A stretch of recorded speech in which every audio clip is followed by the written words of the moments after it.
I feel like I have to handle anything that's going well with very kind of tender, soft hands, because I will inadvertently break it, and I'm scared that everything will kind of go away, which I know it will eventually. Not necessarily in a disaster or anything like that, but just like, when you're an indie band, you have a shelf life, I guess. Hello, and welcome to episode 31 of Attention Engineer.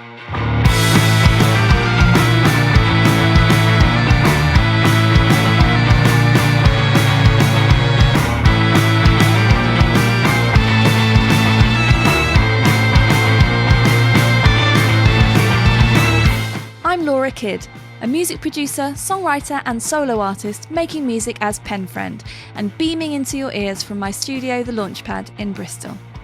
Find me around the internet at Penfriend Rocks.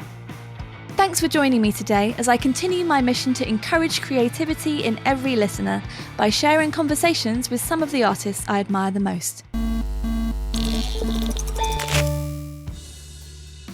Welcome to the podcast. How's your week been?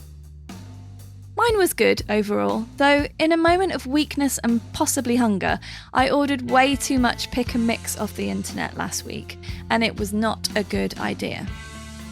It felt fun to buy something a bit pointless and a bit naughty, but it's way too easy to overorder when you can't see what you're getting.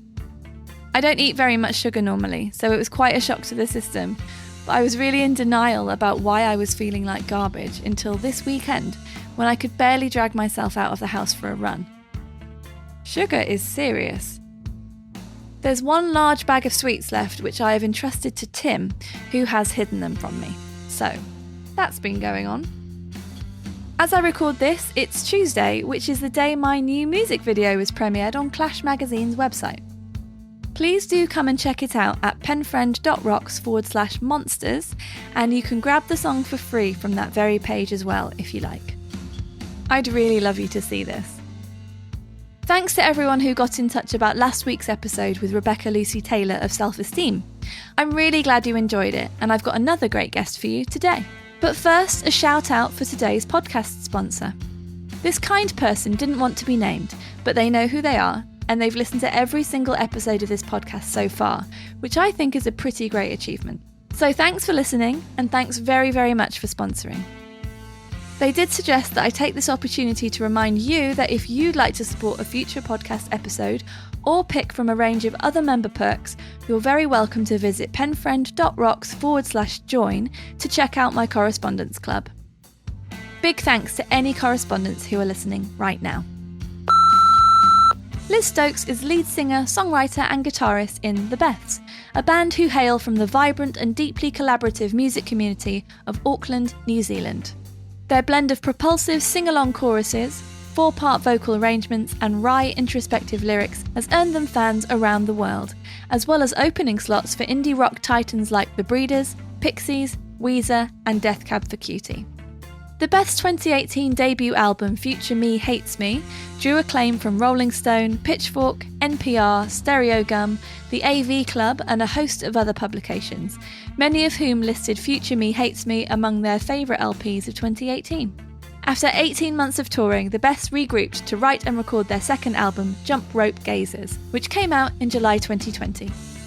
In this conversation, we discussed the value of establishing creative rules for songwriting and making videos, touring New Zealand during the pandemic, and Beth's bassist Ben's secret breakfast blog, the success and shelf life of an indie band, coping mechanisms for happier touring, why the Beths always take a cricket bat on the road, and the ever-expanding skill set of the modern musician.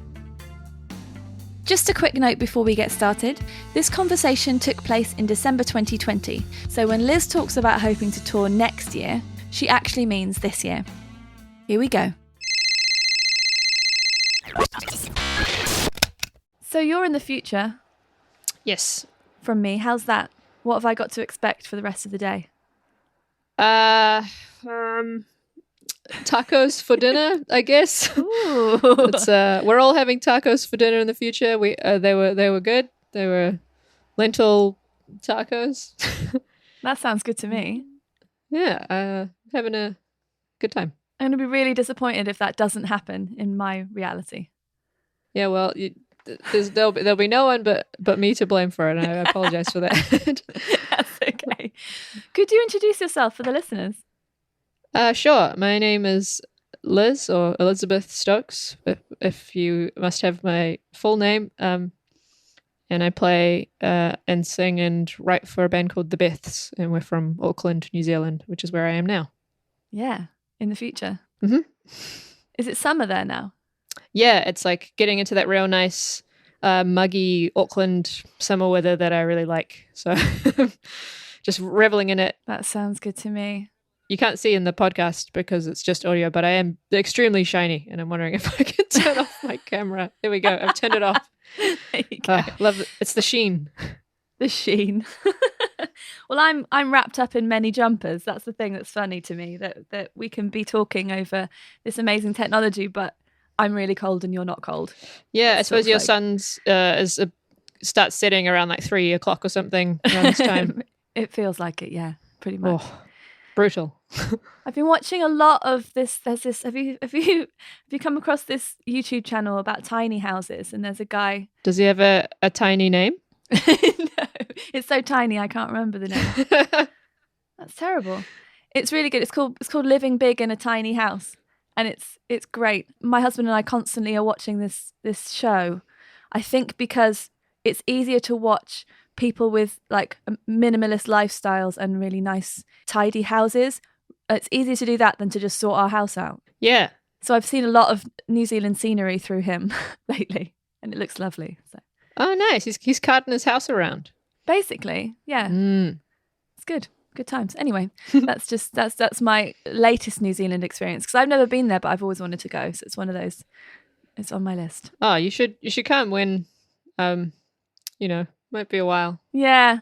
Well, what's it like there at the moment? Because I know that I think it's a lot freer there, isn't it, than in other countries? Yeah, I guess for context, what is it now? It's early December, and we had like a big lockdown back in April into May into June, where we managed to kind of mostly get rid of, well, actually we did fully get rid of community transmission. So we have a hard border where if you come in, if you come home, say you're a citizen and you're coming home, or if you manage to get a work visa, you quarantine at the border for 2 weeks in these border hotels. And then you can come in, and we're really lucky because it's meant that for large chunks of this year, there have been the odd part where we've had to go back into like some kind of restrictions, or even Auckland had a short lockdown in August because some cases were discovered in the community. But mostly we're at zero community transmission, which means it's safe to go out and have a fairly normal time. So we've, for instance, been doing gigs, and like we did a tour, managed to kind of get a tour, do a whole tour during one of these periods where there was no community transmission, and yeah, it's very very different and very lucky. Yeah. I was looking at your tour blog, but I can only look at it at certain times a day because it's got lots of delicious food on it. It's brilliant. All the breakfasts. Yeah, so that's our bass player Ben. That's his like own passion project, which I'm pretty sure that when he first started it, I think start of 2018. We didn't realize he was actually writing it. We thought it was a joke. Like he'd be on his phone, just like writing something, or like on his phone, and you're like, "What are you up to, Ben?" He's like, "Just writing my blog," and we're like, "Yeah, writing your blog." And then like we got to the end of the tour and like looked, and he'd blogged his breakfast, and like there were segments and everything. And he'd blogged every single day, and it's a kind of amazing resource because we've gone so many places and you forget sometimes, and it's actually really nice to go back and he's kind of logged what you did on certain days, and it brings back a lot of memories, which is really nice. Kind of like a spy, but within the band. Yeah, it's like a spy within the band. He definitely knows too much. I just love that you didn't know it was happening though. Well, yeah, it just seemed like a gag, but like he's kept this gag going for a really long time, to the point that now I think he's starting to find it hard. But you got to keep those fans of the blog happy. Well, I'm very happy with the blog, so yeah, let him know. I'm into it.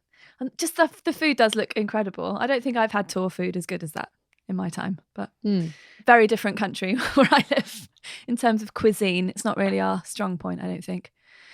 And you came over here last year, didn't you? Yeah, we've been over a few times now. And like, so you're in Bristol, aren't you? Yeah. Yeah, we really like it there. We've had some lovely times there, played at the Exchange, and stayed with the lovely people who run Specialist Subject. Yeah. Oh, great. They're just super lovely, and our friend Dave Campbell always books shows for us there. And I know Dave. Yeah. Yeah, it seems like a nice, and a really nice place with a nice, lovely music scene. So there's that boat, the big boat that you can go on. Thekla. Oh no, sorry, not Thekla. Thekla's the music venue. Have you played on there? Oh, we haven't played on there, but actually we were there supporting Death Cab for Cutie, and we managed to rush over to Thekla because Cloud Nothings was playing. Ah, okay. So after our set, we ran over and managed to catch them and got to play on the Thekla, which was not play on the Thekla, be on the Thekla, which was great. Yes. But I was also talking about that big boat museum. Yes. You mean the SS Great Britain, I think. That's the one. That's a very impressive boat museum. We went on just being like, oh, let's go on this old boat, and it's wild. There's statues and a lot of information. You can go all the way into the boat. It's fun. There's normally a man in a costume who will teach you how to do some knots as well. I guess he wasn't there, but I'll watch some YouTube videos or something, and it will add up to the full experience. It will, minus the freezing cold. Yeah, definitely. So what food did you enjoy in England? Because you seem to be disagreeing with me about the cuisine of Great Britain, which is good. I'm glad you have a better impression of it than me. Well, the thing is that Ben's blogs from New Zealand, that was a much bougier experience than probably we normally would, because we felt special to be on tour. We were excited. But normally when we're touring through Europe or touring through the States, you're eating a lot of the time you're eating road food, because you just you leave in the morning and you've got to go straight on the motorway to get to the next town, which is 6 or 7 hours away, and it can get pretty dire. And in the States especially, the gas station food is quite different to European gas station food. And what I like about the UK gas station food is just the sandwiches. There's just always sandwiches, which seems really basic, but you can't just find a sandwich in America, just a a triangular sandwich with that's just enough for one person to eat for lunch. Yeah. And it's not a cheeseburger. Yeah. It's just some bread and something between it, and it's just it's great. I'm a fan of just the whatever Waitrose sandwich that you can get on the road in the UK. Yeah, that's a really good point, actually. We do have healthy options, which is, it's definitely harder to find elsewhere. For sure. Speaking of touring, then, because you've done a lot of touring, how do you and the band stay healthy when you're travelling so much? That's very presumptuous that you assume that we stay healthy. That was presumptuous. No. That's a really leading question. I'm sorry. No. I'm just kidding. You? We try. We do try. It is harder in certain places, and just depending on how much time you have. If you have time, and you're in a place where there's a Trader Joe's or a supermarket that you can swing by and grab some fruit and vegetables or some stuff like that, you can make that work, so you don't have to eat another gas station, I don't know, burrito or something. But I don't know. We always bring a cricket bat, a little mini travel cricket bat on tour, and that's quite a nice way to, if you can have a rest stop where there's a little bit of grass, just kind of run around and throw the ball, and depending on how quiet it is, maybe have it hit, or just pretend to have a ball and just move around so that to kind of prepare your body for the next 4 hour stationary go in the van. Yeah. I don't know. Just recently on this podcast, we've been talking about the sort of the rigors of touring, and the fact that it's kind of presented as the prize for a band to get to be invited to play everywhere forever, kind of thing, be on the road for years and years. And it's not a prize, because it's brilliant, of course it is, but it is not an easy lifestyle. So I suppose I'm asking about coping mechanisms. If the band have had to discuss, or individually, have you had to think about how to, I guess, adapt your life to a road life, like, because it can't be exactly the same as at home. And when I ask about being healthy, I'm also talking about emotionally, that kind of stuff, because it can be really, really hard. And like I say, externally, it would just be like, oh, that band's so successful, they're living the dream. Because living the dream is being away from all your loved ones forever in a van, But there's more to it than that. Oh, yeah, like touring can be brutal. Yeah. But yeah, so there was a real culture change when we did our first like big international tour. We'd gone to Australia once or twice, but like the first big tour in 2018 in the kind of lead up to Future Me Hates Me coming out.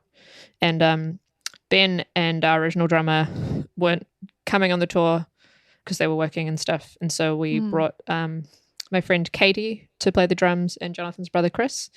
And Katie especially she brought with her this like, she's like someone who's, quite anxious and is really, really good at communicating. And like, in the lead up to that tour happening and like preparing and rehearsing and stuff, she was also like making sure that we all like talked about, what it was going to be like. And like, it's fine that if sometimes, someone just needs to have some quiet time. And like, when we like finished touring with her, it was just, I just didn't realize that like touring could be so, or just like being in a band could be, you could feel supported and like just loved by the people around you. And like, it's something that's been really important to us to have a kind of a culture of trying to take care of each other. Up until this time, it's mostly when we tour, it's just the four of us.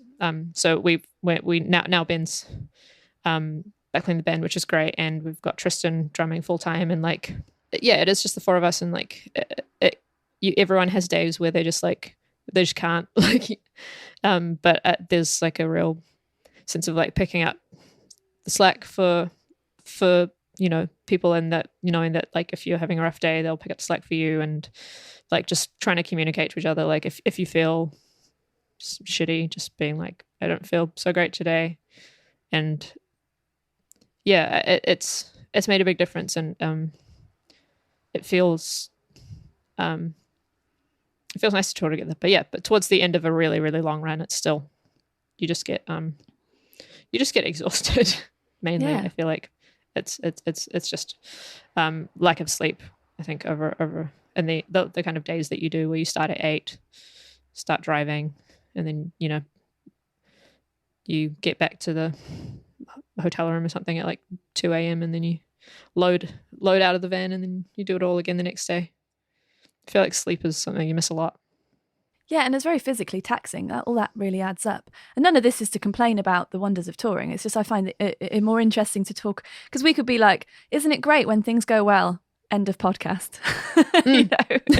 But I'm really pleased to hear that, because I've been touring for a really long time, and not once when I was playing with a band, and whether professionally, by that I mean being hired to play in other people's bands, or more independently with my own stuff, never once was there a situation where we communicated in any form of that which you've just described.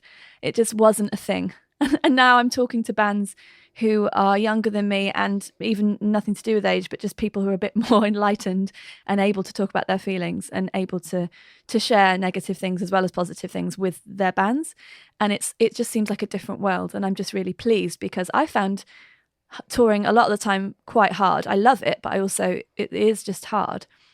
And I didn't feel like I had anyone on the road with me to talk to about it. I could talk to, my partner or family or whatever on the phone about it, but they would never understand, because they don't know what it's like to do it, Yeah, totally. So I'm just really pleased. I'm glad you said all that. I'm glad you're having a nice time doing your band. Oh yeah, I don't want to imply that everything's like we've figured it out and everything's perfect. Like I know that I'm greatly helped by the fact that my partner is in the band. He plays lead guitar and he records. So like it really, a lot of the time it feels like a kind of partnership in terms of the way that we run things, which is really good. And like I'm not having to do long distance, which makes things a lot harder, I think. it seems like a small thing just to be like, oh, long distance is hard, but like it feels like it's maybe the hardest thing for people who are in relationships and touring. It's like maybe the worst thing. So I'm really lucky that Jonathan's in the band, and it's something that we try to be really sensitive to as well, with like with Tristan's partner, who they've been together for a really long time, and like always making trying to make her feel included and stuff like that, and same with Ben. So it's trying to make sure everybody is feeling okay. Yeah. Well, it's so important. It makes everything a lot easier if everyone's happier about what's going on. How has this year been? Because it's obviously been an enforced break for quite a lot of artists, but obviously you're in a country where you've been able to travel. So have you been doing anything different than you would have done, aside from not going to other countries to tour? Have you been doing any live streams and things like that, and embracing technology to reach fans in other countries? Yeah, it's so like the main thing that's different is just no international touring. But so there's a couple things. Like one of them is that obviously we've toured New Zealand, but something that is quite important to us is that we've toured New Zealand much more extensively than we normally would have done. And it's been interesting to us to have that. We've seen quite a big, I don't know, like we're much more well known in New Zealand now than we're a niche band, or like an indie band. We're not like huge in New Zealand or anything, but like we're a lot more well known now at the end of this year than I think we would have been. Like we've kind of so it's nice to know that focusing on just local music and on our own country is kind of, it feels like our careers are still kind of developing here or something. Yeah. So that's nice. And then the other thing is, like you say, like going through the odyssey of live streaming, and I remember back in March, like really talking to like lots of people and talking to the band and like trying to figure out what to do with this thing. Like, it's live streaming. What is it? Is it a replacement for gigs? And it was like, no. and it was really curious to see the very first, we did a live stream because we were going to release the album anyway. We were like, okay, well, let's do a live stream instead of a gig for every single, and it can be a way to kind of mark the occasion, which was, I think that was maybe the best thing about it, was that for us, it was something to focus on. And I think that's what bands seem to be finding, that it is the most useful thing about it, is that it's like, it is just something creative to focus on, I guess, to put your energy towards. Yeah. But it's just funny, like we did one back in May and it got like quite a lot of views, which was, we had like 1,000 people watch live, which was like quite big for us for a live stream. And then just every live stream subsequently that we did halved in viewership. And like, even though like our production value was getting better because I was learning more about, like the streaming software, and then I like was getting multicam setups going and stuff like that. And we ended up doing full band stuff. And I was quite proud by the end of like the things that we made. And I'm glad that we only did like 4 and they're kind of like standalone, and they helped us to learn, us and sports team, who I ended up getting to help us run the live streams. We ended up filming and then streaming a week later our live gig that we did at the Auckland Town Hall. Okay. And that one was a paid one, which was the first paid stream that we did, and it felt good to be able to have it be like, it's a concert film basically, so it felt like something worth spending $20 on. And it felt, we were proud of how that turned out. But just like over the course of that time doing like random live streams on like Instagrams and things where people ask you, and like more and more we were just kind of like, no, we're not doing any more of these. They don't feel very good if you're not doing them, like if you're not doing them because you yourself want to, I think, and you're initiating it and it's your own thing. We just found that they kind of got a bit depressing just to kind of like jump on somebody else's Instagram thing and like play for 20 minutes and different people kind of coming in and out. Like it didn't feel great. So we have kind of stopped doing those, even though some of them were paid, which was good. Oh, okay. Yeah. but not much. I think it's nice to play with, I don't know, even to just be supporting other bands, I guess. So like we went on Rat Boys did a 25-hour live non-stop live stream. It was like a fundraiser thing, and it was just nice to go in there and like hang out and play. Like that was something that we did, and that felt nice because it was but that was like something that for Rat Boys was like a passion project and something that they like cared deeply about and like were putting a big effort into. I think I was more talking about like just different platforms like companies and things, or media outlets and stuff, just being like, can you make us, it's been a year of content creation. Maybe you've heard this from people. Like people are constantly requesting content, which I think is cool. And like if you're up for making something and if it's for a good, I don't know, if you know, then do it. But it's just there was a period of time where the requests for us to like make video content or to like make live stream content or like was like kind of relentless, and it got a bit intense. There's parts of that that I kind of like, right? Like that kind of DIY in spirit of like, you know, if you are going to make something, make it yourself and make it you, make it your voice and your you know, and take ownership of it. Yeah, it's just. Yeah, I don't know. It's hard. It's harder. That's why it's harder I feel like when you're making it for someone else sometimes. Well, your videos are a really good example, I think, of showing that DIY spirit. Is that something you enjoy doing as a band, making those? Because it looks like a lot of fun. Yeah, the videos are fun. Like they're fun to watch.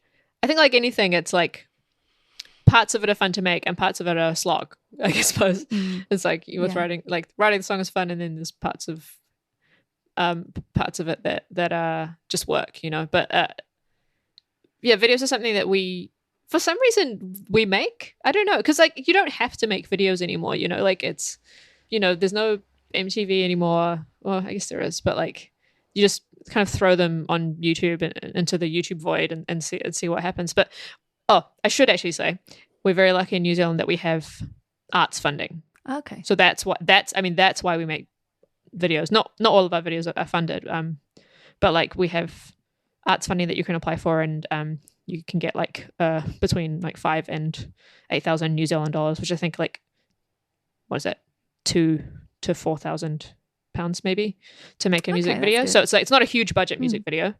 A Hollywood music video. Decent, though. Costs, I'm sure, a lot more, but so like there's kind of a culture in New Zealand of like scrappy videos, trying to, you know, make a video that's as good as you can get for approximately 8,000 New Zealand dollars. If you can get the funding. So I mean, arts funding helps a lot with like New Zealand artists making stuff which like then can be seen, you know. We're a very, very isolated country.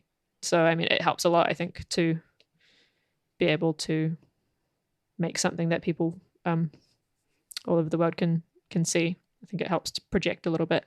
But, I mean, videos are non-essential, but for some reason it's something that we really like, and we make a lot of them with, particularly with our friends in sports team, but with different people we've worked with before. We have, like, just some rules that, like, we like them to be funny.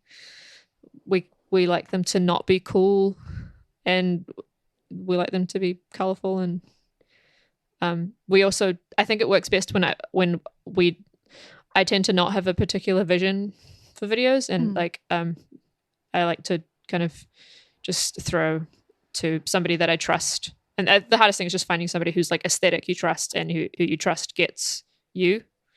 And and the stuff that like Callum and Annabelle have done, or Ruby and Ray and Chris, who made the Future Me Hates Me video back in the day. It's just great. Like just funny people with good ideas. And you get funny stuff. Yeah. Who is that New Zealand band? Because I've heard about this funding thing, because there's a New Zealand band who made a video where they just spent all the money on pyrotechnics. Do you know that one? Is this the Sneaks? I think it might be the Sneaks. A friend of mine showed me this years ago. Was it a song called so funny. I'm Lame by the Sneaks? I think this it is is. such a great story. So funding is a lot more. It's a lot stricter now. Like, you know, because I don't know if that video is real or if it's like a joke. You know, like if they spent that money and made the video, but like so the storyline is fake. But yeah. So the video starts with them being like the Sneaks won $5,000 to make a video, and then they put it all on a horse. That's it. And then they win. And then the last like 20 seconds of the video is like one of them's dressed as a hot dog, one of them's dressed as Mozart, and one of them's dressed as like, I don't know, something else. And they're then they're playing and there's pyrotechnics and it's suddenly just like a really high def camera, like but just for the last 20 seconds. Yeah. It's the best video I've ever seen. Sorry, I love your videos, but no, that's a very a super inspiring video. I still watch that video like every year. It's like it's just like man. Inspired. It's so good. Thank you for reminding me the name, because now I can actually watch it again. And relive that moment. Everyone should watch it. It's so good. The Sneaks. So good. Because to some extent, you may as well set fire to the money. Literally set fire to the money. I mean, totally. Like there's videos that have gotten funding that come out and they get like 600 views on YouTube. Like where I feel like a slightly safer investment. Like we seem to get like fairly good views, but it's like you're still subject to the algorithm, and yes, of course. Some of them have less than others. Yeah, so I mean, I would say making music videos non-essential, but like if you can make one DIY and scrape together a bit of money and have a fun idea, I think it's only worth doing them if you want to do them and if you have a good idea to do them. Yeah. I mean, I feel that way about all the social media stuff as well. It worries me when people say they feel pressure to like be on it all the time as an artist, because that's definitely internal pressure. Twitter's a funny one, because I don't know if you've ever done this, if you just don't go on there for a month and then you return, you just see everything's just much as it was before and no one really missed you. So it's quite a good humbling thing to do. But we can all get a bit obviously caught up in us being the leading star of our own life, which we are, and just think that our presence somewhere is going to be sorely missed if we have a break. It's not really. Yeah. But it's good to sort of reassess that. I view social media basically as work. Like if I have something that I have to post, it's like, it's real, just like a log on to, not log on, I just like I post the thing to Instagram and I post the thing to Facebook and then I post something to Twitter and then I try to put it down and not look, see what happens, which is maybe bad. Maybe I should be increasing engagement by replying and stuff, but I want to move on with my day because that takes me like 2 hours to do. Yeah. Well, your day shouldn't be taken up with that if your day is supposed to be about something else, obviously. I guess that's kind of my job now, isn't it? It's like 1/3 emails, 1/3 social media, 1/3 rehearsing, and then like sometimes you write a song. Yes. Well, speaking of which, you're talking about having rules for the videos, which I think is brilliant. I think that really helps. Do you have rules for songs? So what makes a song a Beths song? We kind of do. Like we particularly in the arranging, like when we first started the band, we definitely had rules. And I think that was kind of helpful for figuring out what kind of band we were going to be. And now I think because we've kind of figured out what kind of band we are, we don't have to use the rules as much because like we kind of just have a feel for what feels like the band, if that makes sense. But like the early ones were like, they're super obvious ones. It's like we like fast tempos, like everything had to be fast. There were no slow songs. There's like I wanted things to be kind of cheerful and like major sounding, but the lyrics, it was fine if the lyrics were sad, but the melodies, I wanted to be quite chipper. And as time goes on, like the melodies have gotten maybe sadder, and there's like more nuance and like of emotion and stuff in there. But like that was kind of where we started. It was just like trying to make really catchy, like hooky music, and have it be kind of loud but dynamic, and then have it be, I didn't want it to be jammy, I think. So like whatever the opposite of jammy was, like kind of tightly arranged. So these are all things that we kind of like within the first 6 months we're kind of like, oh yeah. And we also wanted backing vocals. So we all had to sing. That was like a big thing.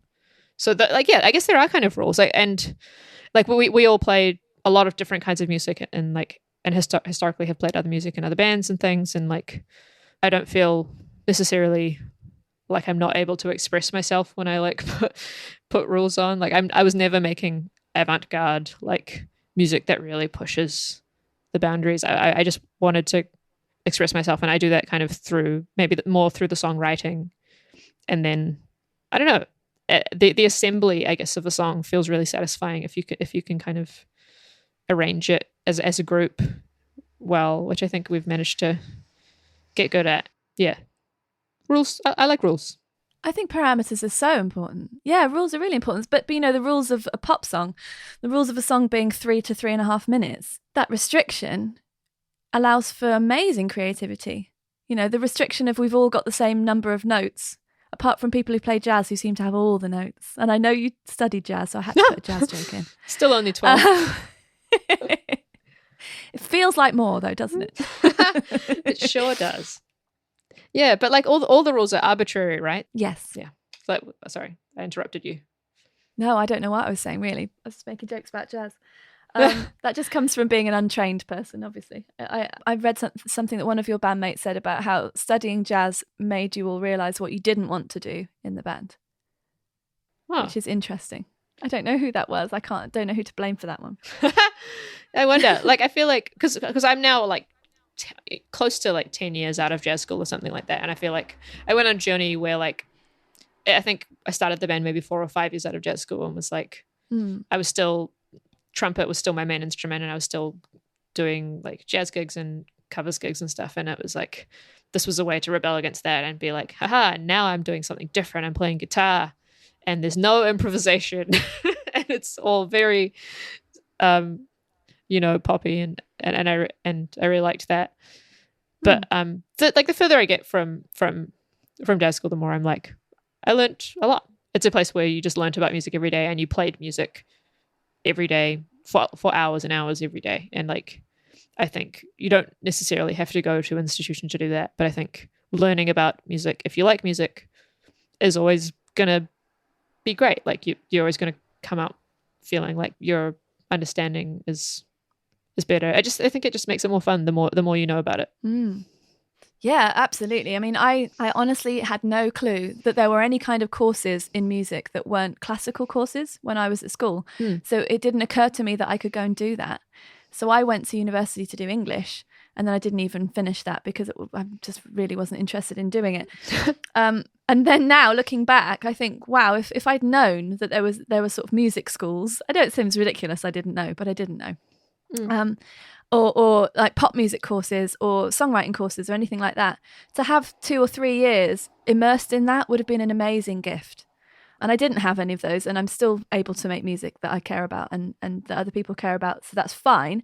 And I don't regret it, but it's interesting to look back and think, I wonder what my life would have been like if I had had that opportunity. So it's a wonderful thing, it's a wonderful thing to be able to do. Yeah, totally. Did you meet all of your band members at that place as well? Actually, I met Tristan, who's our drummer now. He was there, but and we all went there. But I knew Jonathan back in high school, and Ben prior as well, just from playing in high school guitar bands. Yeah. So we've come full circle.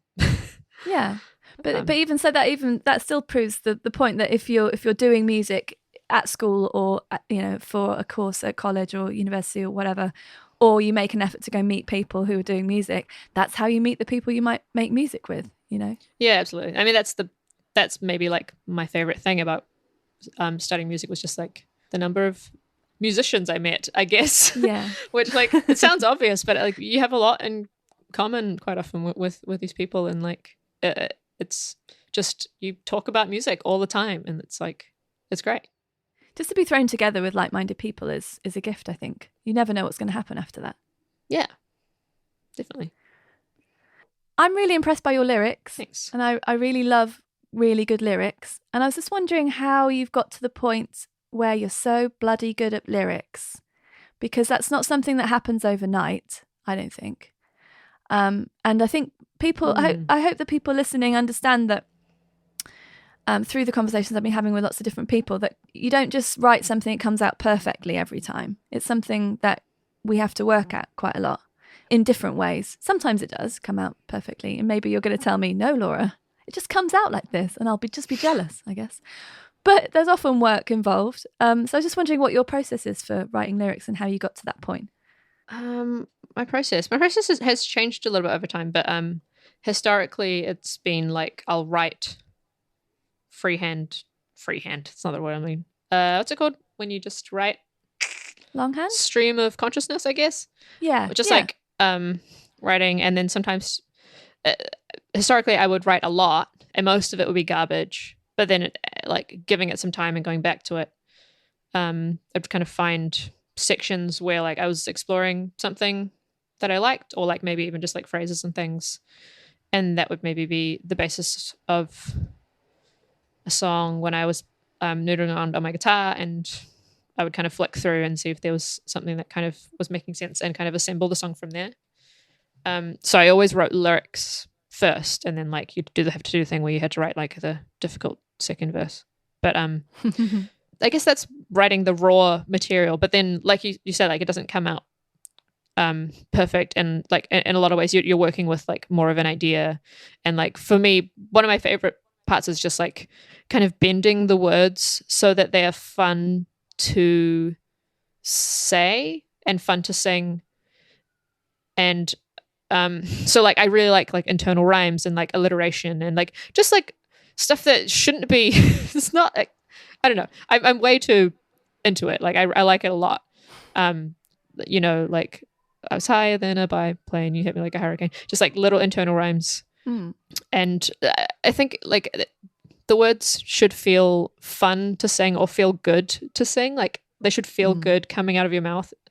And also the big one for me is that I'm deeply self-conscious, and so like I have to be pretty comfortable saying them, and that means that I have to like these lyrics, otherwise I feel embarrassed singing them. Right. I can't feel embarrassed singing them, even if they're really vulnerable or really like personal. They have to be kind of phrased in a way that I'm comfortable with. Some combination of that creates maybe my particular lyrical style and my particular lyrical voice, and I think maybe that's different for everybody. It's like what you feel comfortable singing and what feels good to you to sing with your particular cadence and with your particular way that you enunciate things, and whether you like to hold notes or not, and it's going to affect the melodies that come out of those words as well. Yeah Yeah. Well, they flow really well. The thing I noticed about when I listen to your songs is that they flow really well, but there's so much packed in there that I feel like I need to go back and read while I'm listening to really get it, you know, which is good. I really like that. I love that there's a richness to that, and that I feel like there's different layers of depth I could go to by, you know, to really get your songs. And there's just a lot to go back to, because I don't like songs that just pass me by. Yeah, I think I write too many words. You think you write too many words? Well, I suspect that I do, but I also like it. So I don't, Yeah. I'm not a very succinct writer. So that's just part of my vibe. Yeah, it's your charm, isn't it? It's your thing. Oh, yeah. Yeah, it's interesting how people feel about their own stuff. Because I was talking to someone the other day for this. Thing is, the only conversations I'm actually having in life, apart from with my husband, are on this podcast. So whenever I'm going, I think it was for a podcast. It definitely was. I haven't talked to anybody else. So we're talking about the fact that we'll never get to hear our own music as a listener with fresh ears. And that's kind of tragic, because you'll never hear it how I hear it. Now, of course, no one else will ever hear it how I hear it, because I'm me and no one else is me. But still, there's that distinction between I made the music, and yes, I can listen to it, especially because I produce my music, so I can listen to it as a piece of music.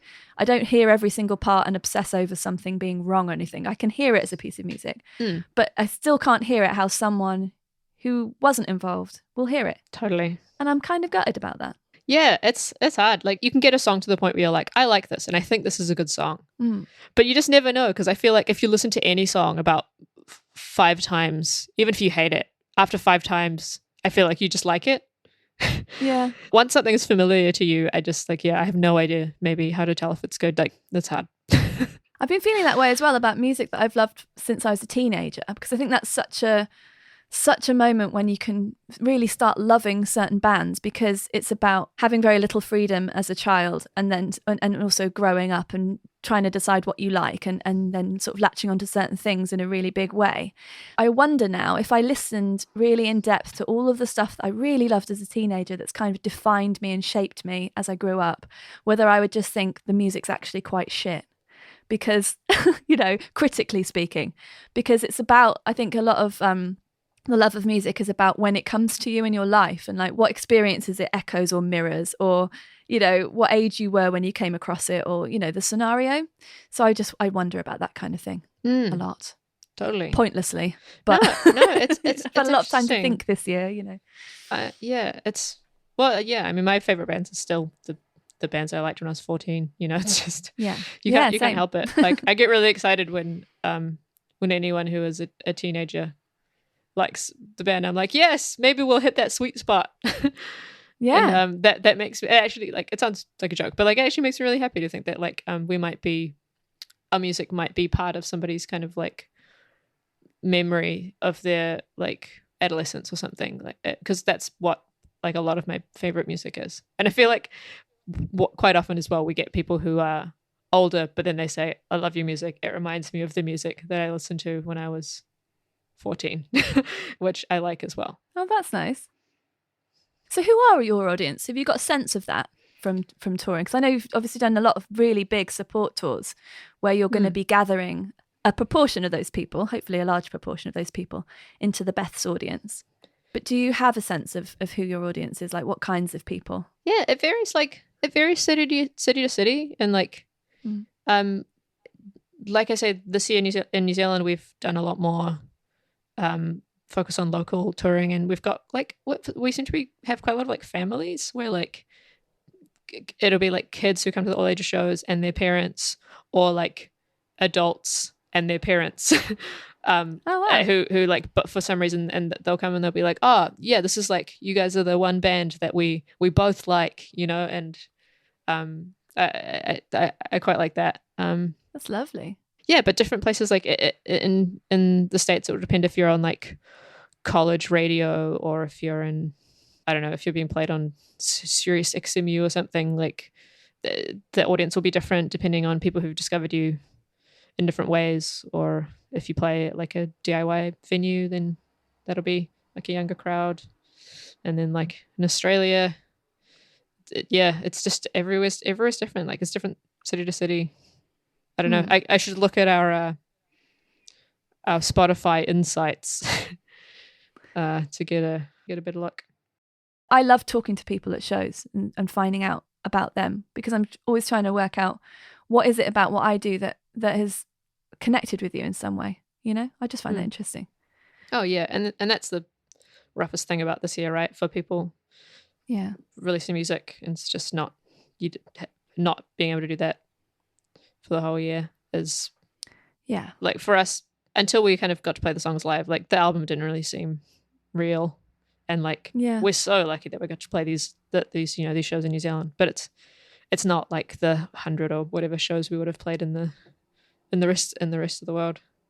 But we're lucky to be able to do it. Definitely. I was going to ask you about the challenges of releasing music in a global pandemic. I'm glad that you actually went ahead with it. A lot of people have been putting their albums back. Was that a consideration? Oh yeah, and like, I don't know if it was a mistake or not, because again, you have no control. You have nothing to compare it to. Of course. Like, I don't know, like, we're not a huge artist.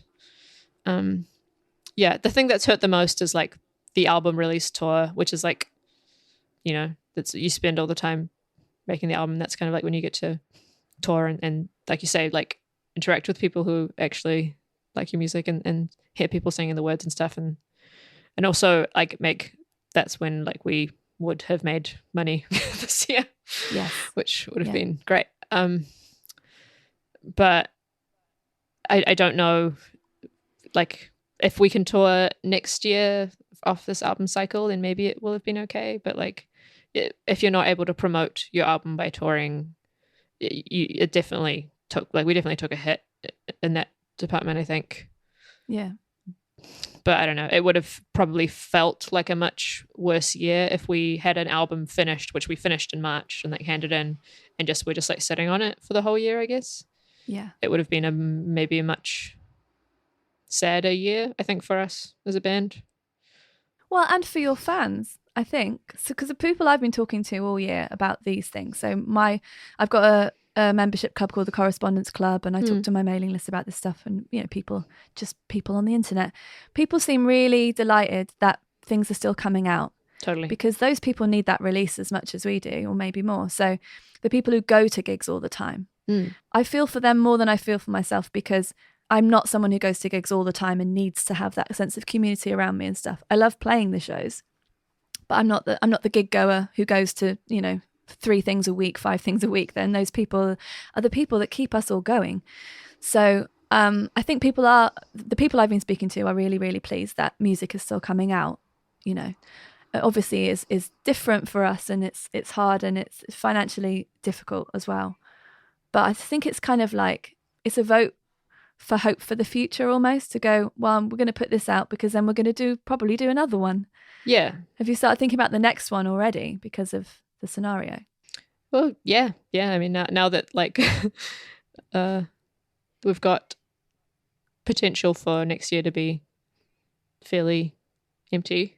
Yeah, like we've started kind of writing, and yeah, it's definitely felt productive to have released music and to be like, it's okay, we'll just make some more. Yeah, but it's just hard to know. And it's really hard not to have that actual feedback, in-person feedback from an audience, isn't it? Obviously, you got to do your tour in New Zealand, but to be able to go and see people in different places and go, yeah, this music is connecting in the way that we wanted, or what have you. It makes such a big difference between the album coming out in July and when we went on tour. I think it was in November. Like, that's 4 months. It's like, it's all good, and people have been very, very sweet, and that's been really, really nice to see that people like and connect with the record. But you always like, there's just that little, that thing of like, people like tag you in things where they like don't like the music, and you're like, why would you? I don't. Yeah. I just like, and these little negative things where you're like, it's actually not too bad. I usually just brush them off. But I think there was kind of a slump post-album because we had such a flurry of activity, and then the album was out, and then there was nothing. And normally at that point you're touring and you're seeing people every day who are like, I don't know, singing along and just like happy to be there, and that feels good. And so these things, they just kind of like roll off your back. You're like, oh, what's like somebody saying on it, on Instagram that this album was disappointing. When you're seeing these people and you're getting to play the music live. And so there was this kind of slump where like the album's out and then it's just quiet and you're just in your house with your phone for 4 months, and you just, not good for the brain, is it? It's just a bit of a battle. But I don't want to oversell it, because it's like, not oversell it, but just overstate how many, there's like such a minuscule amount of negative feedback, but your brain always blows it up. That's what we remember, though. I know, it sucks. It's kind of like with social media, when you look at the notification bell thing and it says 15, and you're like, ooh, your brain goes, ooh, what could it be? Something amazing and life-changing. And then you look, and even if you do have a comment, you're just like, oh, okay, but what about the next one? It's about the anticipation of the thing rather than the actual thing happening. And so I think it's a similar thing. Because we do stuff and we do want love, because we're artists and we want people to love the thing we did, or at least acknowledge it. At least the people who are going to get into it have a chance to come and tell us, that they liked it and things. We like applause. We like compliments, of course. Love some claps. Yeah, all of that stuff, right? For me, it's not that that good comments are expected and they don't mean anything. It's just that that's what you're hoping for. So when something comes along that you're not hoping for, that's jarring, that's not what you're intending to create, like a shitty comment or whatever, I think that does stick more. It's like a little pin in your side. And like you say, if you don't have anything to balance that out, so your tour, for instance, it can be really hard. And when you go on tour, even if the gigs aren't going as well as you want, or as well attended as you like, or whatever, essentially you're going to new places every day, and people are pleased to see you because they invited you to go. So it's kind of like a rarefied experience of people being so nice to you. Oh, yeah. So I find it hard when I get back off tour. I'm like, well, no one said they're really pleased to meet me today. You know? Brutal. This sucks. Home is rubbish. But it's just, I totally relate. And I'm putting an album out and I'm not going to be able to tour that record. There's no way. But you're going to go ahead with it? Yeah. Is that something that you flip-flopped on? No, not at all. I've never wavered about putting it out because, again, I feel that putting stuff out in a time like this is important because people need new things and they need that hope, I suppose. And whatever little thing I can do that's positive for them is what I want to do by releasing the album. But also, artistically, I do want to move on and write another one quite soon because that's how my mind works. It's not that I'm throwing it away or it's dead to me or I don't care about it. It's just that I'm going to make more music. And if I waited, and who knows for how long it would be sensible to wait, say I waited till September or even the following year, I don't know that I would be that interested in touring just those songs because my mind will be on the newest stuff I've done. Mm-hmm. So I feel like make something, put it out, make another thing, put it out. That's what I've been doing for 10 years, you know. And I've always had the hope just before something comes out, this could be the one where it all clicks together and all my dreams come true. And then what normally happens is that doesn't happen because that was never possible. That's just what my mind thinks might happen. And then incrementally I grow an audience and I'm so thankful for that. And then I make another thing and it's much more incremental. But that's why when I see a band like your band who's getting, you know, the acclaim and the attention you actually deserve for the music you make, I'm so delighted because it's a lot harder when that doesn't happen. And I think you said something really lovely in an interview about how you feel lucky because you know there's a lot of other music around that is brilliant and not everything can get the attention that, you know, that bands can get. There's just not enough resource in the world. Oh, totally. So I just think it must be nice when you put a video up, you know, people are going to watch, like you were saying. There's some level that you don't have to tweet it every day to make people click the thing, you know? Oh, yeah. Yeah, it feels good and it does feel lucky. It's like you say, it's like, yeah, just people go like, well done, it's so well deserved, you work so hard. And you're like, every musician I know is like working their ass off. Everyone's working hard. Yeah. And like, you know, there are 20 bands that I know that I'm just like, these bands are incredible. How are they not, you know, the hugest thing? But it just feels nice to be a part of it. Yeah. And to still feel part of it and to, yeah, it feels nice to feel part of a community of people that's making good stuff. And yeah, we feel lucky in a lot of ways. Well, that's lovely. But also, yeah, you're very good. So that's thanks. It's important to note. Very, very good. Well done. What was it like touring with the Pixies?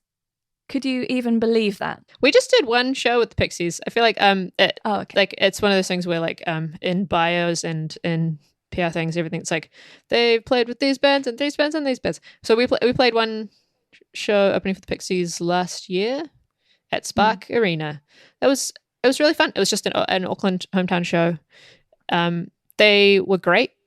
Spark Arena sounds a bit like an echoey shed, so it was a little difficult, but they sounded good. We didn't meet them at all. It's interesting doing these supports for like bigger bands. It totally varies and it just depends on the artist and like how much energy they have, I guess, to meet you. Like touring with Death Cab they were so lovely and like came and like hung out and let us like eat dinner with the crew and stuff, which like not everybody would do. And they were really lovely. And the Breeders, like as well, when they played in Auckland, we supported them in 2018.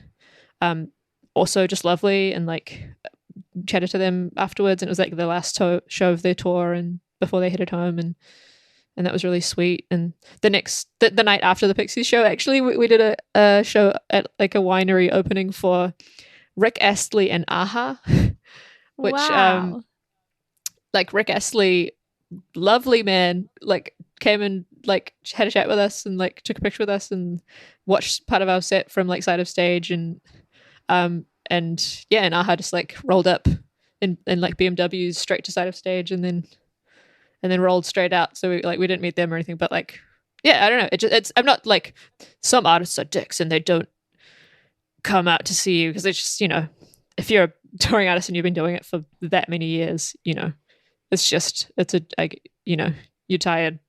You don't want to meet like 4 rando musicians, I guess.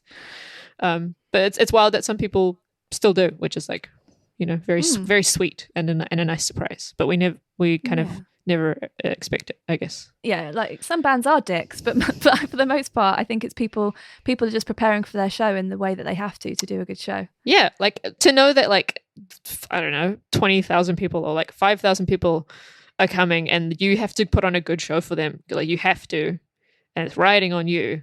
Like, yeah. Why the hell are you talking to me in the support band? Like, what?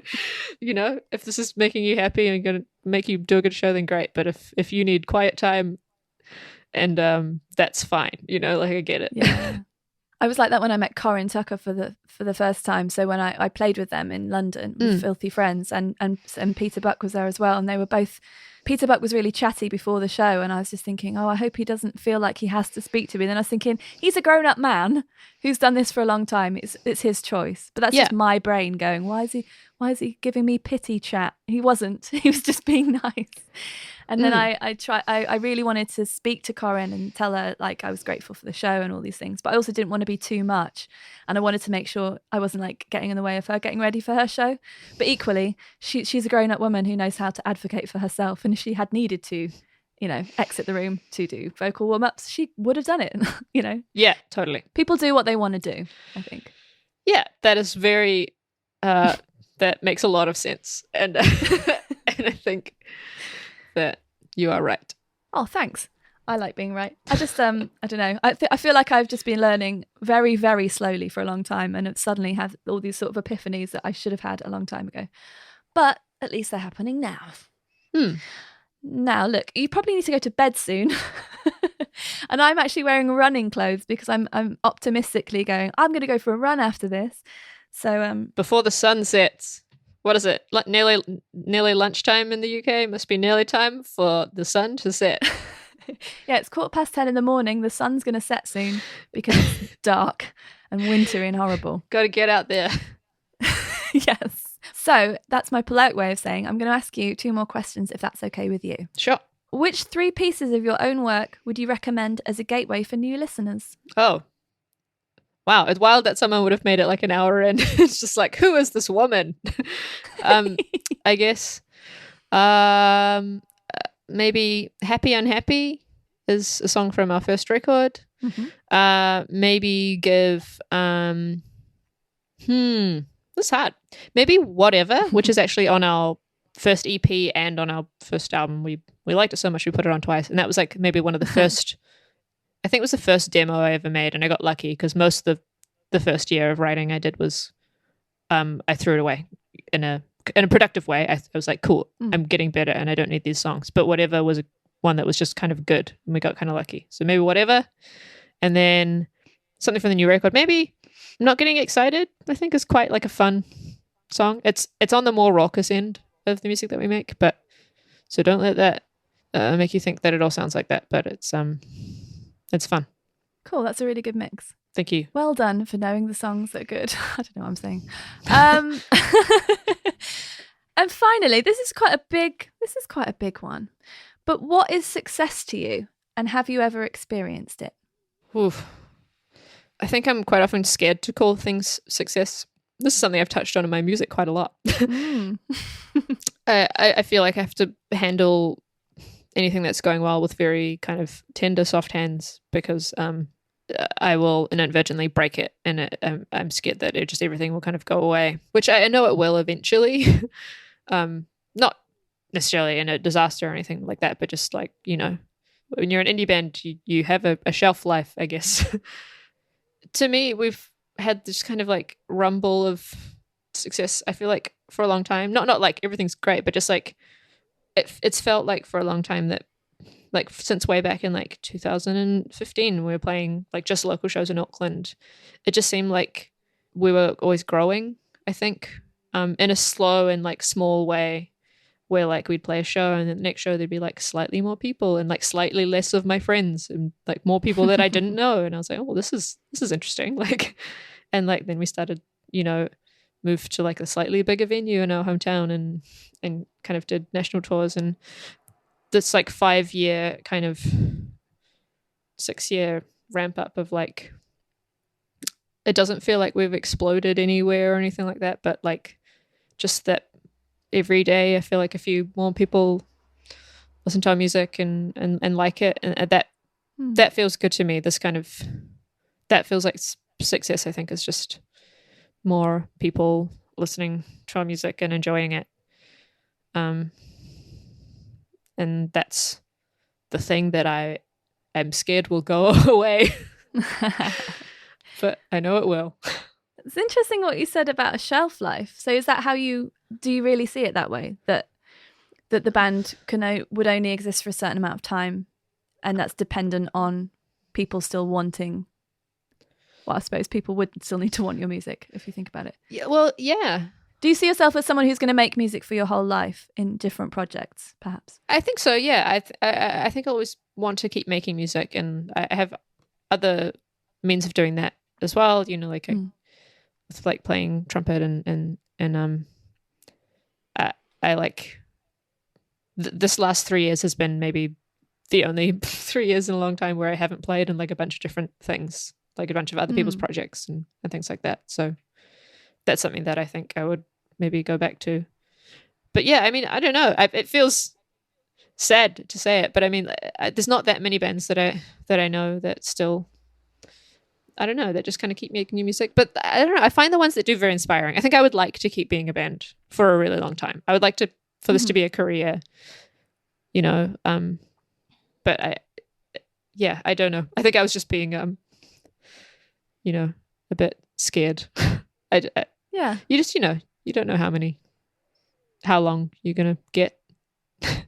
No, of course, and I think it's a sign of I'm always more impressed by people who will voice that fear rather than sort of bluster around going, we're the best band ever. Of course we're going to be around forever. And everyone's going to love us forever. That's a weird way to live, I think. Oh, totally. And it's like, if you look at bands that have been around for a long time, there's no template, you know, like all of them have very different stories of breaking up for a while and getting back together, or like, you know, like Death Cab's one is really interesting, of like becoming like really huge and then kind of like continuing on in this kind of like sustainable kind of way where they kind of keep making good new music. And I don't know, like there's new local bands like do you know the Beths? They're a Flying Nun band, and like they've been around for a long time and they're still like always releasing music, and then maybe not full-time musicians, but they've been a band for just a long time and are still making good stuff. Yeah, it's inspiring to see bands like that are kind of still going and still seem happy in the creation of music, like in making music together. I think that's quite special. Yeah. Oh yeah. Well, I'm always fascinated to talk to people who are in bands, because I'm a solo artist and I have played in bands, but I'm not in a band now. So I find it interesting because when bands work, they're incredible, and it's something that can't be replicated by any single member, obviously. And it's always something that's bigger than the sum of its parts, which is something I say a lot because it's just something that I just find it so fascinating. And all the bands that I love are very much that. So I'm just really impressed when it works, and when it and for as long as it can work and people be happy to do it and be making music they're proud of, then of course it should. But whereas I know that I want to make music, solo music, for the rest of my life, of course a band might have a very different sort of mission or goal. So I'm just interested. That's all. Yeah, no, the differences are, you know, you got 4 people and trying to line everybody's lives up as time goes on, I think gets really difficult. Yeah. I have really left that on a downer. So what I'm going to do is ask, I feel that's definitely my fault for rambling. Oh, no. Could you recommend me 3 other artists or bands that you're enjoying at the moment? Sure. At the moment, I'd say check out Emilia Drosa. She just released an album. She's a New Zealander. If you like electronic music, you could try Amelia. She's also from New Zealand. It's like a electronic music album. And if you like hip hop, I'd recommend checking out a New Zealand duo called Church and AP, who are really great and got a good sense of humor as well, but also great music. It's all very local centric, but like, you know, I've been really enjoying just digging into local New Zealand music, and I think it's just great. I just want to say thank you so much for talking to me. It's been such an interesting conversation. Thank you for having me. For more on Liz and her work in the Beths, come and visit the show page at penfriend.rocks/Liz. Thank you so much for listening today. If you enjoy this podcast, please consider helping to spread the word by sharing it with a friend. And feel free to say hi on Twitter, Instagram or Facebook. I'm at PenfriendRocks everywhere, and I really do love to hear from you. Don't forget to come and watch the video for Exotic Monsters. It's at penfriend.rocks/monsters. And if you're not already signed up to my mailing list, now is a very good time to join. I've got some very exciting news coming very soon. I'll be back next Wednesday with another deep conversation about creativity, grit and determination. So I hope to catch you again then. Bye for now. Keep a kiss for me, 'cause we all fall down under